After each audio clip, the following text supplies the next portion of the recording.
তীব্র আকুতি নিয়ে কিংবা জেদ নিয়ে আপনি এই পৃথিবীর বুকে কিছু চেয়েছিলেন, কিন্তু স্রষ্টা আপনাকে পরক্ষণে ফিরিয়ে দিয়েছে, কিছুই পাননি। তার মানে কোথাও কি আপনি সেই স্রষ্টাকে দোষী করবেন? আসল কথা কি জানেন?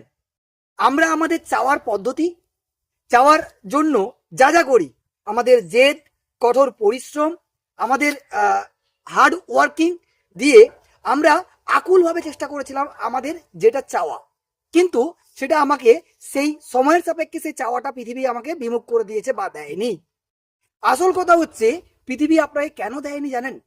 বা স্রষ্টা আপনাকে কেন বিমুখ করেছে? সত্যি কথা বলতে স্রষ্টা আপনাকে বিমুখ করেছে এ কারণে, আপনাকে আরো ভালোভাবে কিছু শেখার জন্য, সুযোগ বা স্কোপ তৈরি করে দেওয়ার জন্য আপনার চাওয়াটাকে পূর্ণ করতে পারেনি। তার মানে কোথাও আপনার চাওয়ার পন্থা কিংবা পদ্ধতিটা একটু ভুল ছিল, যেটাকে চেঞ্জ করতে পারলে আপনি নিশ্চয়ই আপনার চাওয়াটাকে পূর্ণ করতে পারবেন, পাবেন, আপনার মনস্কামনা পূর্ণ হবে, এটা আমার দৃঢ় বিশ্বাস।